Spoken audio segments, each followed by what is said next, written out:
think they were having a good time and there was good chemistry, especially with President Steinbaum. Obviously, we have some issues in Mexico that are very difficult and important for us. But I don't think the World Cup game is probably the best place to discuss it. But we're glad she came, and we're glad that Prime Minister came as well. Can you tell us about your meeting with the Lebanese Prime Minister? It's very positive this morning. You know, I think, like I said, the future of Lebanon, the best thing that could happen for Lebanon is to have a government, a legitimate government, a big government that controls the country. The biggest problem Lebanon has is that you have a political movement that also has an armed militia that is not well armed and trained and equipped and financed by Iran, but they use that to conduct terrorism, particularly against northern Israel. As long as that problem exists, Lebanon will never truly be defeated. And so how do you defeat Hezbollah? How do you replace Hezbollah?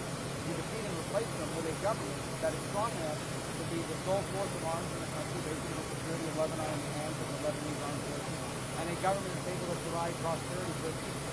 So we talked about the opportunities to do that. This is not just about military stuff. This is about how can we attract more U.S. and international investment into Lebanon. This is about things like how can we restart direct flights into the United States and Lebanon that are, right now you can't do that. So we're going to start a process to examine if that's possible. We have to. So we had a good meeting, and I think they'll leave on Tuesday. We'll have a very positive meeting with President Trump. And I think President Ayoun will be able to return to Lebanon and say to the people of Lebanon that he is the one that's getting positive results for the people. All Lebanese, including Christians, Jews, Shia, and Bedouin, and Druze, all the people of a very diverse country. Not Hezbollah, not Iran. He is a legitimate government. He's who we're going to work with, and that government is the government that's going to start for that. All right, if the factions in Iran that are working for diplomacy, if they don't win out, what next? What happens? Do you have a message? Well, I don't think it'll be good for Iran. I mean, Iran's economy is in shambles. They have 300% inflation, particularly on life-sustaining goods. They have dwindling revenues to meet even their own payroll. They have food shortages. They have a drought, which we didn't cause. But they have a gasoline shortage and a fuel shortage. All these problems existed before all this began. They've just gotten worse. They will continue to get worse. And one of the reasons why Iran is in shambles, they're a rich country. Iran is a rich country. One of the reasons why Iran is in shambles is because every penny that this regime there gets, be it through sanctions relief or through the oil they're able to get out, they invested in Hezbollah. They invested in Hamas. They spend billions of dollars supporting militias in Iraq, Hezbollah, and Hamas. They should be spending billions of dollars supporting the people of Iran. They should be spending billions of dollars building the country. But instead they use it in response to terrorism. So I think there's a growing awareness of that inside of Iran. And I think there's even a growing awareness of that among some of the people in their government. In fact, we have heard that from some of the people in their government. But obviously, there's a tension there, and we'll see how that plays out. I can't tell you how it's going to play out. It's up to them. All right? Message on the fallen troops, sir. The fallen troops. Oh, yeah, look, obviously, I think sometimes when you look at some stuff, we forget, we take for granted that our military is so effective, the mission they carry out is very, very dangerous.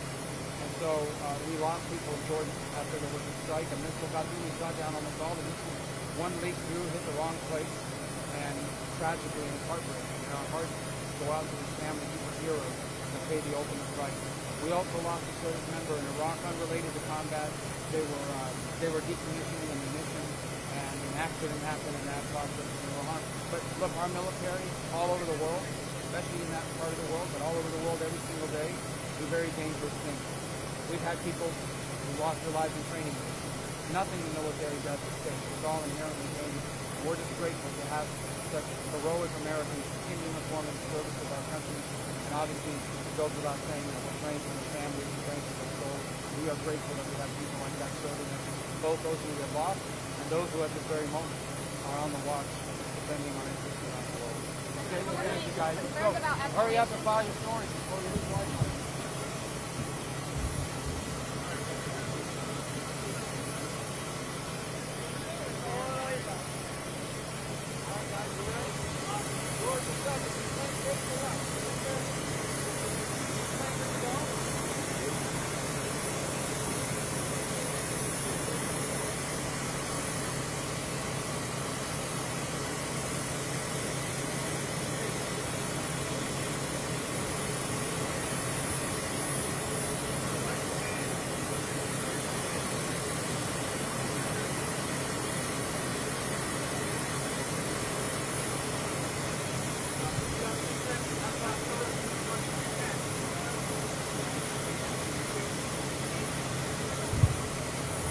of your backpack.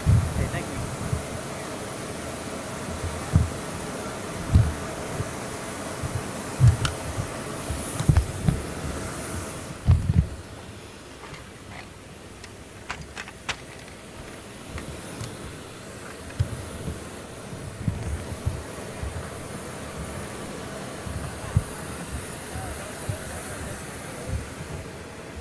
Maher, M-A-H-E-R.